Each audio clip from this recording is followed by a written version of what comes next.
report ready. Please welcome to the bridge, Cribl, VP Revenue Enablement and Product, and Customer Advocacy, Aaron Sweeney.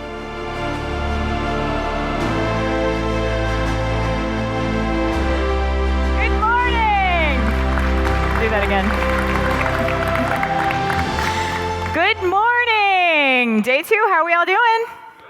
Yeah? Did y'all have fun at the herd hullabaloo last night? Anybody get some action on that foosball table? Yeah, I saw the Appleur team going crazy over there. Well, again, we are so honored that you all are taking time away from your busy schedules to be with us here today and this week and explore with us here at CriblCon. And thanks for joining us every day as you're using Cribl in your daily lives. And speaking of gratitude, we love the engagement that you are bringing this week, but there are some folks who help us keep the community vibes going all year long. These are the folks who share best practices in community Slack and on Reddit. They give us feedback to our product and education teams. They speak at user group meetings. They speak on webinars. They build packs and so much more. We are super grateful that they are willing to help engage the community and keep all those good vibes going year-round to build a collaborative environment in which we can all share and learn and grow together. We recognized these folks the other night, but these goat of goats, Mr. Paul Stout, Mr. Scott Berger, and Mr. John Lim, please join me in giving them a round of applause.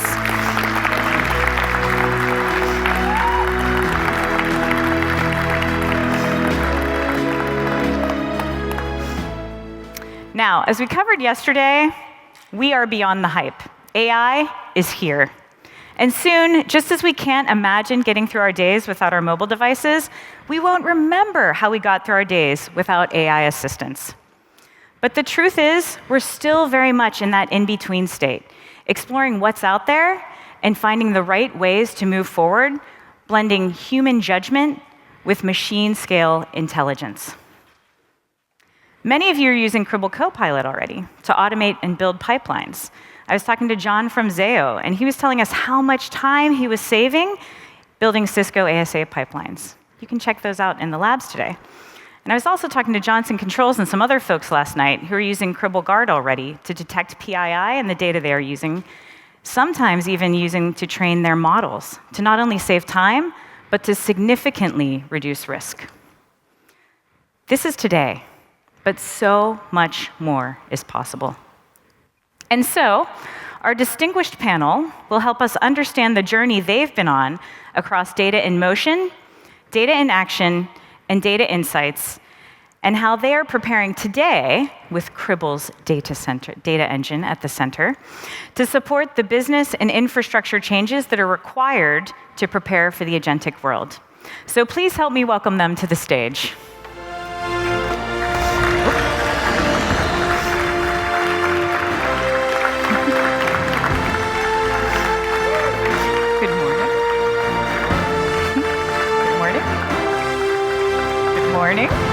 Good morning, sir.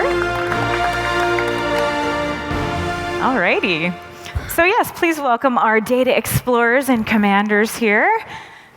And gentlemen, why don't we have you each introduce yourselves? You can tell us about who you are, who you work for, what you do, and maybe throw in something fun like your favorite Cribl function or operator. Sure. Good morning, everyone. My name is Dima Gromov. I work in Dun & Bradstreet. I own observability and monitoring platform and entire firm. Deal a lot with different tools. And Cribl is one of the latest favorites. But latest, we use it for quite a while already. And it helps a lot. We became experts in some fields. We are, adopting new features from the Cribl product.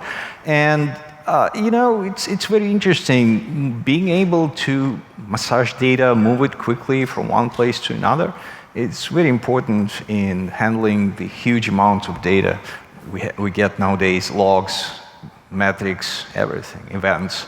You know what? I think data is never alone when it goes through and you do this. And you're asking about the functions we might like in the Cribl SIEM, for example. I think lookup is one of the best ones because it helps us enrich data from, let's say, SIEMDB, for example. So yeah, it's a very interesting tool. I'm really excited to use it almost every day. Nice. How many folks are using lookups? Yeah? All right. If you aren't yet, you can learn about them in the lab. All right, Jay, you're up. Yeah, my name is Jay Shankar Rudrachar. Please call me Jay. Basically, I have spent about more than 2 decades leading IT organizations, specifically in IT observability operations and SIEM ecosystem across large financial institutions such as Bank of America, Fannie Mae, and TIAA aircraft, basically.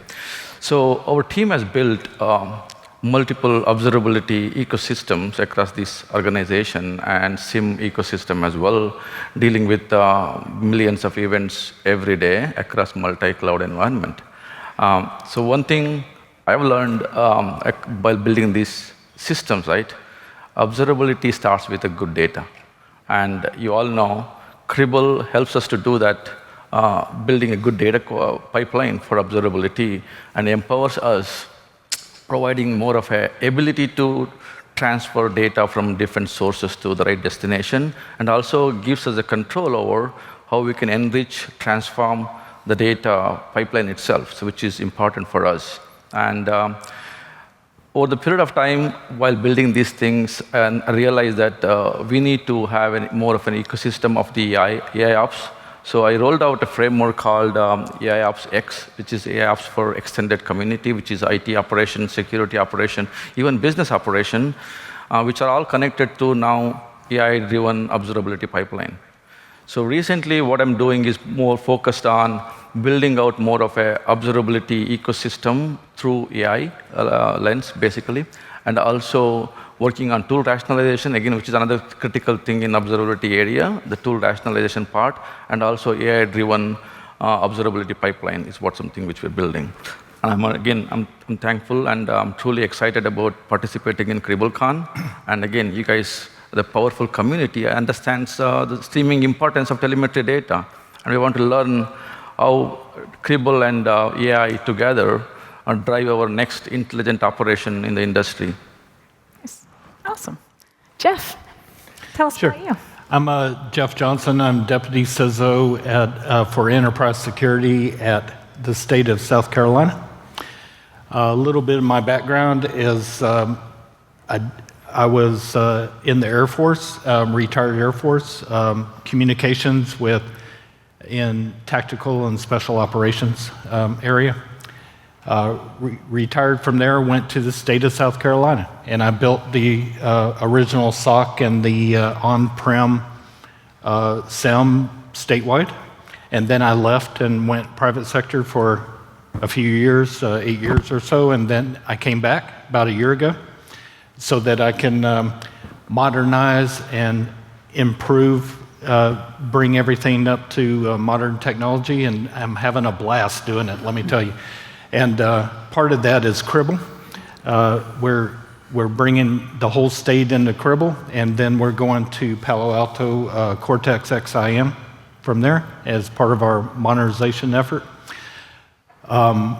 The timeline we have is I'm planning on shutting down the on-prem SIEM in December of 2026.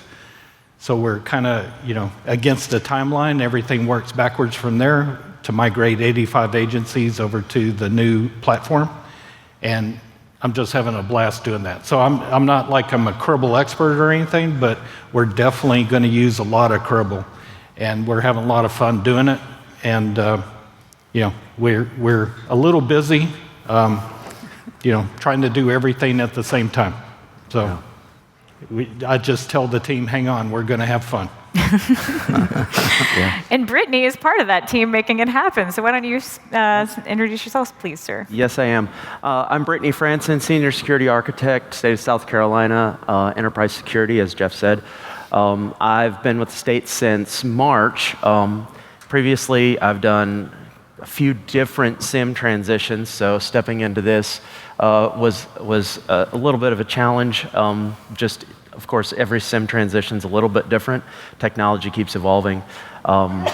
And this is the first time that I had experienced Cribl when I walked in March, and absolutely loving it, finding that it's making things a whole lot easier. So not only are we doing the SIEM transition, but we're basically redefining how we're doing data ingestion, and that's obviously where Cribl comes in. I think my favorite Cribl function is probably eval, just because who has been able to write a pipeline without eval? I mean, that I think would be a feat in and of itself. So, nice. I think the audience agrees with you. Awesome. So we've got sort of Deem as our observability expert. We've got Jeff and Brittany as our security experts, and then Jay is really feeding both security and observability, leveraging Cribl. So we've got this nice blend up here on the panel. So let's start with how we got here. Even before AI and telemetry, data was growing at over 30% annually, while budgets are staying flat. So can each of you tell us what this pressure sort of looked like in your organization, and when you were thinking about your data infrastructure and how you were going to prepare for the future, like how did you realize you needed to change your approach? And Jeff, why don't we start with you? You're starting with me? Yeah. Okay, so how did we get, so when I came back, I saw that the existing on-prem system was, it was getting long in the tooth, right? And we all know that in a dynamic environment, you're never really done, right? You're always constantly trying to maintain and keep things up to speed.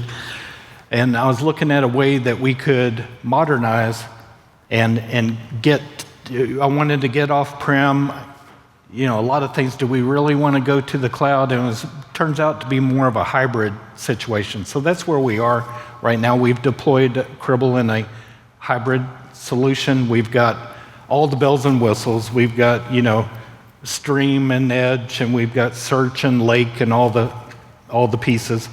And we're starting to implement that.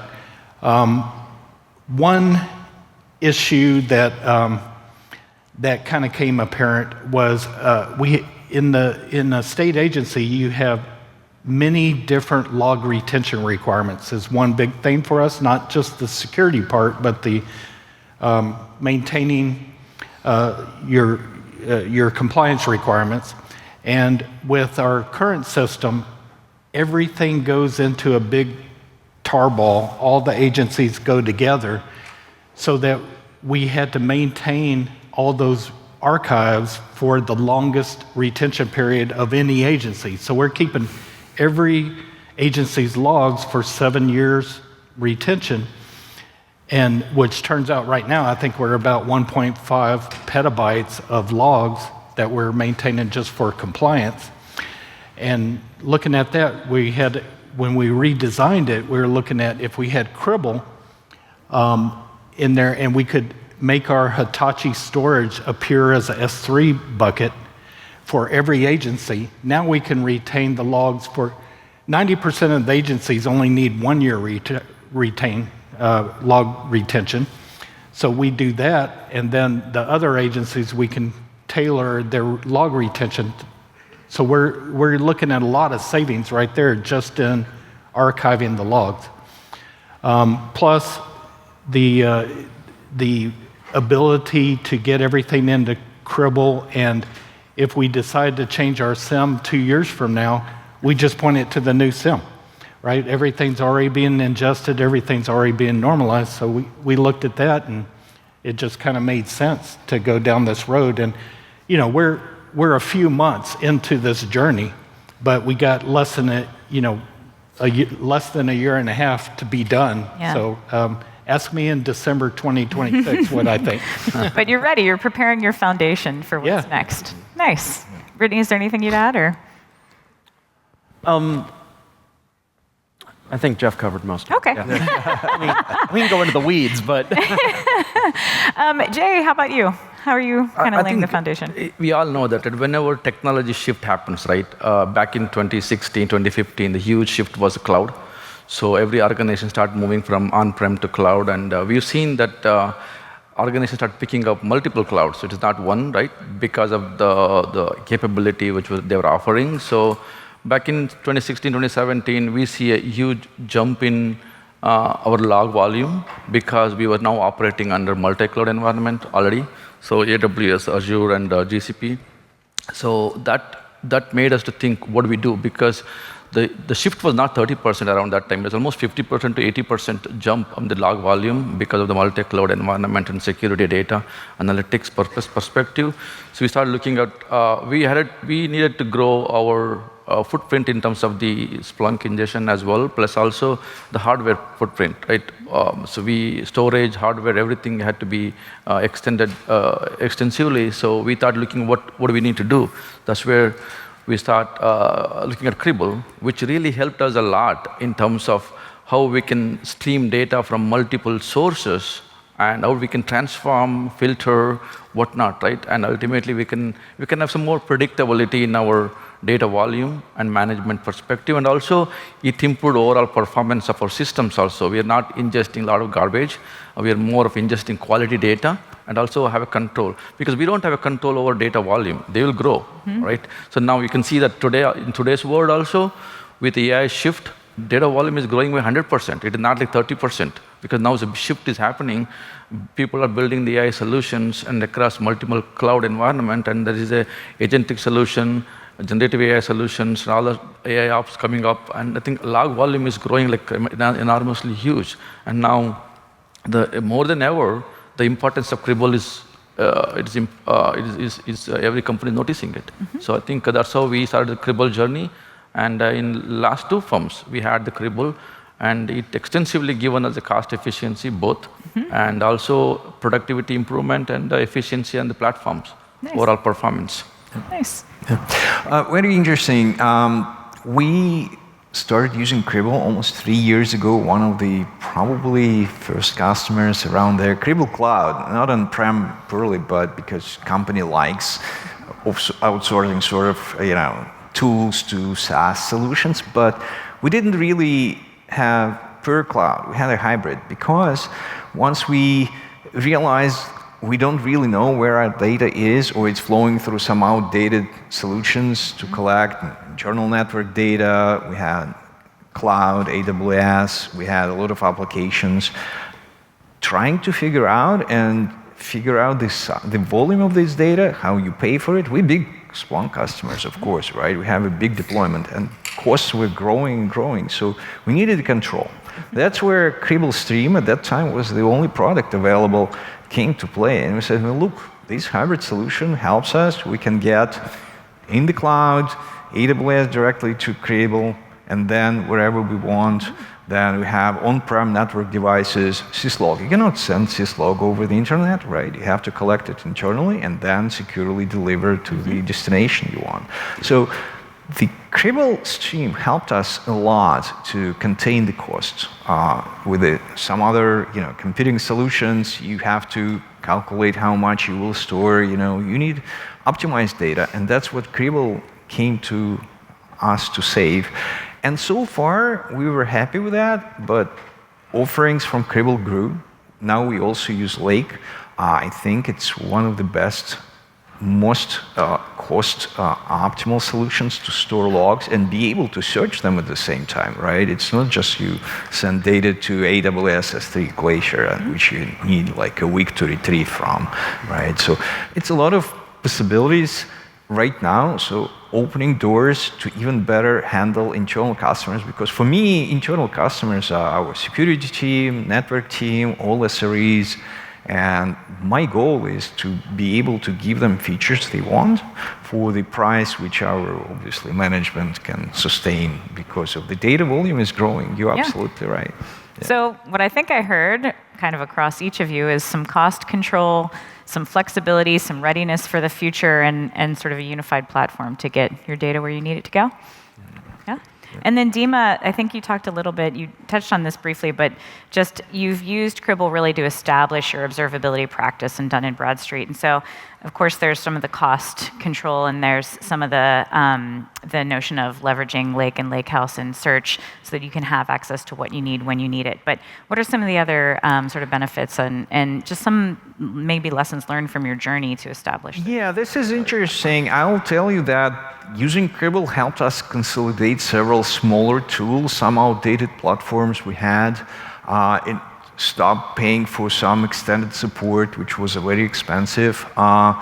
Also fragmented tools, you have, different people, different teams. Our company is worldwide, right? And we are different companies. So you need to be able to get everyone on the same platform. But you go there, like people use some, Graylog or some other solutions which are non-standard. For us, Cribl was a lifesaver because of ability to get data from basically any source and deliver it to almost any destination. So, and we will get into control of this data. That's how it helped us a lot to consolidate things, have them in the centralized, standardized platform, and see what's happening in the company. It's one thing. And then, obviously, we started looking at the new products, and we started looking at the Lakehouse. One of the biggest chunks of data for us is VPC flow logs from our 2 cloud solutions we have now, and trying to get them together, which is a huge volume, and search faster, right? I think Lakehouse will help us a lot because it's a very performant search. We get data consolidation in a single place, ability to enrich this data from CMDB, for example, and then give people, network team, security team, ability to really easily search and analyze those logs, create detection, etc. So yeah, and obviously AI offerings are growing, right? In my opinion, yeah, AI might help in some places to reduce logs, but logs produced by the AI infrastructure itself will just kill probably most older solutions. So you need better solutions to manage it. You need the telemetry from those AIs. You need to, for compliance, probably record all the requests, all prompts, all answers.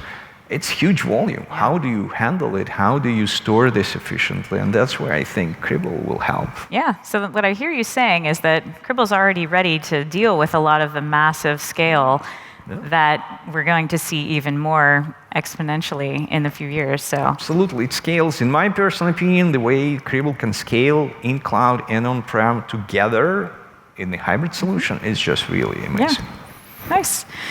So we'll switch over to security for a minute. So Jeff and Brittany, we touched a little bit about how you're implementing a new SIEM across 89 agencies. Yeah. So let's talk a little bit more about how you're using the whole Cribl platform to help you modernize your security offering.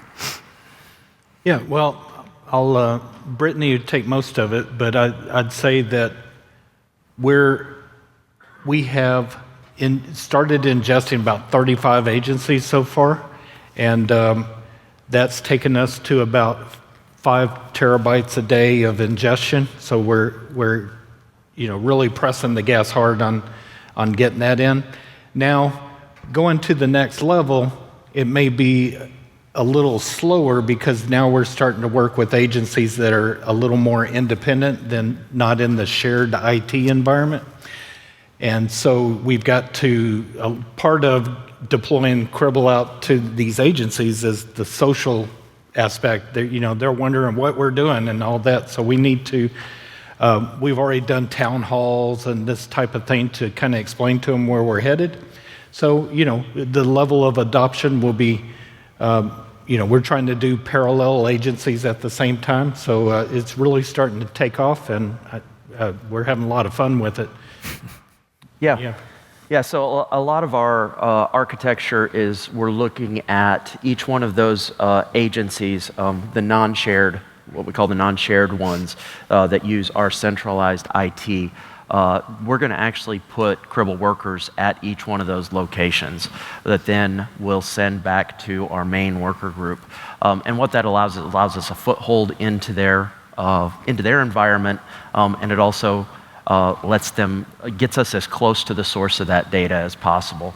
When we're bringing on those agencies, we're deploying Edge out to the different places, and it's so much, y'all know, it is so quick and easy to get data, and when they tell you, oh, well, I've got this application, and it's logging to here, 2 minutes, you can have that configured, and I've got logs coming in.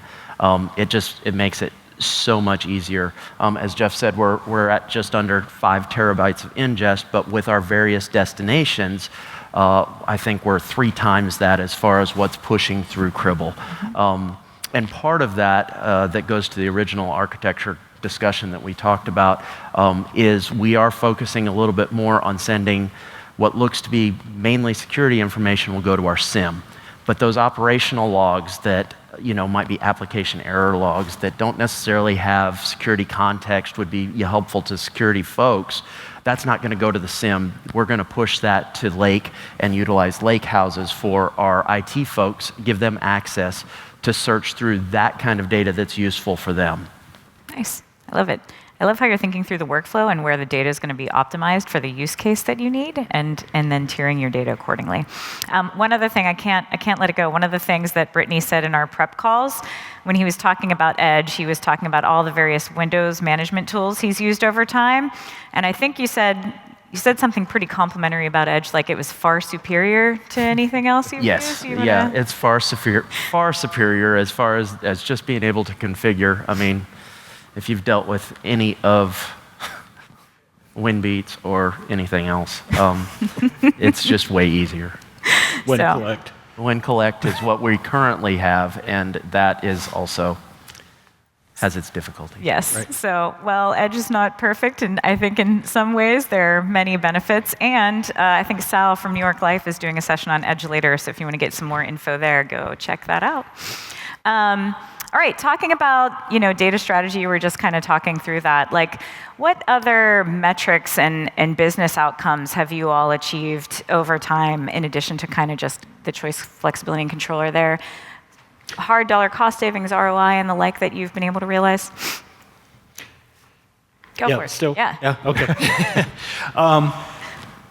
So, like I said, as far as the compliance requirements, we're going to see significant cost savings in that area because we're not having to keep everybody for the maximum amount of time. So we expect that to drift off over time, but also just the refreshing of going through with Cribl and engaging with all these agencies are kind of refreshing all these log sources that if you don't stay on top of them all the time, we know they erode over time, right? So we've seen a definite increase in the actual log sources that have been renewed. This server went away. We forgot to tell you about this. Now we got the other one coming in. So we're improving security at the same time.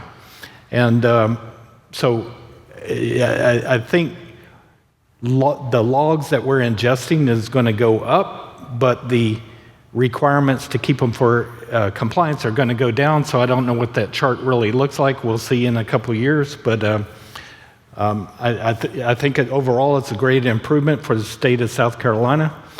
I'll say also that we're a little slow to adopt some of the AI. We really are eager to look at it. We really want to do it, but we also need to be careful that we don't expose our citizens' data. We have, that's the most, that's kind of our, crown jewel type thing is to protect the citizens' data. So that's kind of where we're headed. Nice. Jay? Yeah, I think, Cribl plays a crucial role in observability architecture itself, right? So the data streaming of logs, metrics, and traces, if you have the Cribl, in the architecture itself, it simplifies your overall architecture. Otherwise, you have to consider multiple data points. And how do we pull the data from various tools and various data sources? This pipeline makes our life so simple. Mm-hmm. And the benefit perspective, there are multiple things, right? It gives you definitely cost advantage because we can manage the data, how we are moving from different sources to different destination, and we can filter whatnot. And we have saved somewhere between 30 to 60% of the cost in terms of Cribl itself, pure. But beyond cost, right, it also provides other capabilities such as I can manage the pipeline more effectively. I can transform, enrich, all those things, and I can control. For example, if you've seen in multiple rogue applications, sometimes they start spitting logs in terms of multiple GBs. Right? From every day it's probably giving 1 GB, suddenly it goes to 100 GB because we can't do much there. But with the pipeline of Cribl, I can control where data should go. If it is the wrong data is coming, I can route it to a different destination, not to the core SIEM or observability system. And second thing is that it also helped us a lot. Before we standardize our logging stand pattern, it could able to even clean up or prevent or mask our PII data, which is crucial for our compliance. We don't want, because some of the application end up writing the PII into the log files, and that end up going into observability lake, and people can see those information, sensitive information. So Cribl played a huge role in eliminating PII going into the wrong destination. So the potential is enormous, and especially with now AI coming into play, we are looking at the AI observability, LLM observability, agentic observability, and all. And the data volume we're collecting is enormous in each of these areas. And we're routing through the Cribl in such a way that we know exactly what data we need to consume where. And we're consuming into AI operation tools, some of the data, for especially alert data and all. So I think it is providing a lot more flexibility for us. How do we manage, stream, the telemetry itself? So its potential is enormous. Nice. Thank you. Dima? Yeah, very interesting. In my personal opinion, a lot of team members, technology, they take monitoring observability for granted, right? As long as it works, they don't really care. This is something secondary. They've been told to log things, right? How much? It's bottomless, right? It's infinite bandwidth, right? Not. You know what? We really conscious of the costs of this, and for us, one of the primary metrics, obviously, is how much we spend overall in the company on all monitoring observability tools, and that's where the savings Cribl can provide. Very, very interesting, right? And noticeable by management as well. Helps us to grow without actually growing the cost. Create headroom. Security team actually started getting very interested in that. Our teams build their own solutions for detections, etc. And having capabilities from Cribl, I just recently created them their own workspace for their own playground. They love it. They have all the flexibility they can do. They can actually build something instead of buying very expensive off-the-shelf product. They will still integrate with off-the-shelf product, but whatever they can do, they will. And then think about it, right? If you don't really need to care about your monitoring and logging solutions, it just works. It's a service availability for me, right? It also is a measure of success. How many incidents I have with logs stop flowing, you have an outage, you don't have logs. That's the best part, right? Our PII, our MTTI sometimes improved because people get the data they need to troubleshoot quicker. Right. That one, and then I can provide services to other teams. They need something maybe non-standard. I'll tell you, people talk a lot about data volumes. Sometimes the solution for very low volume still is Cribl, because you can have some special system which issues one event per day, for example, but this event is not compatible with anything else, only Cribl can read. If you can get this event delivered to your alerting system, that's a big win, right? Without the Cribl, you wouldn't even be able to know that it's there. So for us, multitude of areas we can implement this, and the stability of the tool and the savings provide is one of the most important KPIs for Cribl use. Nice. So I'm hearing peace of mind because of reduced MTTI, increased service availability, being able to keep costs flat while also getting more data to, in fact, reduce MTTI. And then for you all, sort of the privacy, reducing risk around citizen data and other crown jewels. Awesome. So we talked a little bit about adopting observability as an enterprise-wide strategy rather than just as a monitoring function to help organizations establish those foundations that we'll all need for AI going forward to deliver that meaningful value for IT in the business. So Jay, you had some opinions on this. Why don't you share a little bit more about how you're thinking about it in your organization? I think, as I specified earlier, right, the observability strategy in this AI world, it is extremely important because we are moving at faster rate, building new AI capability almost every day now. Every new thing is coming. The agentic framework is now advanced now. People are building the multi-agent solution within the organization. And everything we do in AI world, we need to either monitor how agent performs, we need to monitor how AI models performs, model drift, and hallucination, evals, and everything. Observability plays a key role. And I've seen within our organization about 80 to 90, we have these challenges, right? What everybody can build to improve your operation efficiency using AI. We can see that 80 to 90 ideas, and that everybody want to build something to solve the problem what they're doing in today. And every problem they're trying to solve, what do they need? Observability data. Without observability data, no AI solution in operation space can be built. So it is important now, more than ever, we need to have an enterprise-wide observability strategy, clearly defined across from infrastructure to application to the AI, and we need to connect those dots, and that's where the Cribl plays a huge role. How do we collect data from multiple monitoring tools, and how do we leverage the data for AI to use that for efficiency improvement in operational space? That's why the whole AI ops journey in industry will take a huge step forward now. And every firm and definitely will start building a AI solution for operation across business and security and IT, right? So we all know that, and yeah, that's the reason I keep telling observability plays a huge role, and it has to be now from the get-go. It is not after the fact. Nice. So building it in.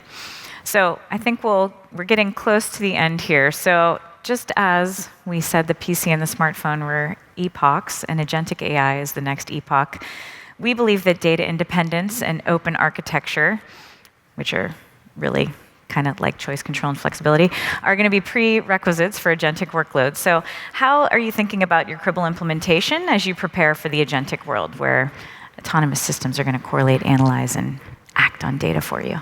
Yeah, that's very interesting questions, but it's sometimes hard to answer. This is so new.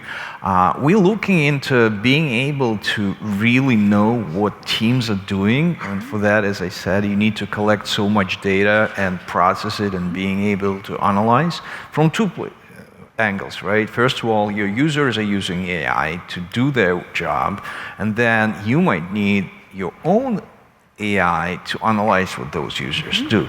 So this data again multiplies your metrics and information you collect and analyze. So for us, having very performant system which can store massive amount of data and search this data and correlate this data between different data sources is very important. So we're looking forward to use more and more services from Cribl to help us. Again, D&B is very data-centric company, and not just technology AI, right? We have customer-facing AI, we have AI, looking at our data lakes.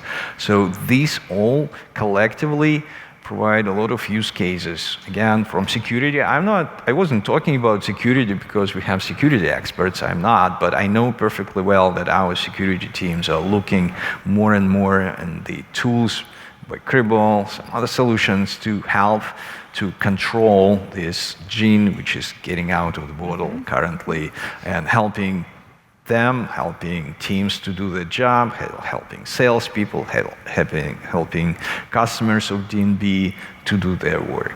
So in my opinion, it's very important. And like doing investigations on the data, data breaches going up. Lakehouse and lake storage is one of the primary focuses we have right now. Nice. Anyone else care to jump in? Yeah, so one thing I want to highlight in the AI world, basically, right, data is, I think we have this new quote, I guess, data is the king and context is the queen. So the data plays a huge role in the efficiency of the AI, right? So when you see the AI system which we are developing across the industry now, every AI requires a data for their LLMs. And what I see in the long term, Cribl can play a major role in picking up a right data set, whether through MCP or MCP servers, and sending data to the vector DB or to the LLM to access the data. So this way, our AI models can behave better, and they can start providing more meaningful information back to the IT or business. So the whole concept of the data itself is huge in the AI world, and I see that we have a lot more potential with Cribl there, and to address some of those areas which firms are struggling, and that's a key role, I guess. Nice. I like what you said about data is king and context is queen. That's a really nice way to say, and I think that aligns with what we were talking about yesterday with the notion of agentic telemetry and blending sort of the human-generated content with the machine-generated content. I love that analogy. Gentlemen? Jeff had mentioned about visibility, and I think for us, one of the things that we're finding is that we don't have nearly as much visibility right now today as what we really should. And so those LLMs all thrive on data. If you're missing the data, there's a whole bit of the context piece that can be missed. So for us, what Cribl is really helping is to fill out that visibility spectrum of getting more into the agencies, getting more of their sources, and filling out that data visibility. Nice. Awesome. So we'll do, do you want to chime in? Sorry, I was just going to say on the topic of the AI pieces, we're definitely taking a look before we leap approach, but I think we're really excited to get going on this. Just looking at it's just the human in the loop type thing is just going to make us so much more efficient. I've already got a really great team that's going 100 miles an hour, and I think I can get 200 miles an hour out of it with AI, so I'm excited about that. Nice. Awesome. All right, we'll do one fun closing thing. So we often say that Cribl's the goat. And you can think about a goat as like they can hang off the side of cliffs, they can ingest anything. What has been the most goat-like move that your teams have made with Cribl? Like challenging, impossible data, challenging paths, sewing things together, having some fun. Yeah, I can say that for me, there's only three things, in fact, not one, basically. Definitely the cost efficiency. Second one is the ability to mask the sensitive PII data. Is the third thing is more of a flexibility into the technologies now. How do we manage data itself is the three things I can see it help us in a way. Nice. For us, it was really getting control of the data, right? Having data flowing through completely different disconnected systems and different sources to different destinations without knowing what we have where was a big challenge. And being able to get it together, look how much we have, what we send where, how much it costs, and figure out the reduction possibilities and optimization. This was one of the probably best our GOAT moves in overall. And I like this mascot of Cribl, Nice. obviously, because it helps in perspective, right? You go, you do what non-standard things are possible and do them. Nice. At the stage we're at, it's almost like every day is a new mountain, right? So it's like we have a new discovery all the time. That's what's making it so much fun. Whether it's the umbrella logs that have some kind of crazy organization ID, and we use some lookup table within Cribl to make it make sense to actual people. Just things like that. It's like we're hitting them almost every day. So we're in the discovery phase. We're not mature enough to be able to say that was the biggest mountain, but I think we're hitting it every day and having a lot of fun with it. Nice. Yeah, I think just as I'm working with the agencies and bringing on information, I've gotten over and over again, that's all. Like it takes just a couple of minutes of, honestly, firewall rules take way longer to get set up and get the data to than for me to ingest it and even build a pipeline for whatever data it is and get it to where it needs to go. And so it's very satisfying when you're working with somebody else in another agency and they maybe are not in the right headspace or wanting to do this today, and you can take as little time as possible, and I'm good to go. Oh, that's it? That's huge. Nice. Nice. Sure. Well, I've got a couple of closing comments in just 1 minute, but please join me in thanking our panel today for joining us and being so open and sharing their insights. Thank you. Thank you. Thank you. Thank you.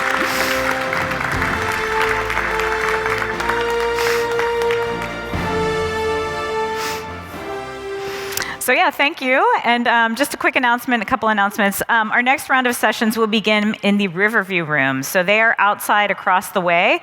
But as we do with your data, we will point you in the right direction so that you can get to the appropriate destination. So please head to the partner booths one more time. They're going to close up at 11:30. Next sessions begin at 10:15. And just to reiterate, just as PCs and smartphones define the past technology needs, agentic AI represents the next era. One where autonomous systems are going to correlate, analyze, and act on data in real time with humans in the loop. Success in this new world depends on data independence and open architecture. That's code for choice, control, and flexibility. And Cribl is already laying the foundation for it. AI isn't coming to replace humans, it's coming to replace bad architecture. With Cribl, you're not just solving today's problems, you're building readiness for the agentic IT and security at any scale. We'd love to keep the conversation rolling in the community across the year, so you can join us in the AI journey in the Slack channel. We'll be starting some user groups specifically aligned to what the AI journey should look like, so we can talk about how you manage change in your organizations. And we'd love to just keep you engaged as we figure out your role in shaping your organization's AI-first future.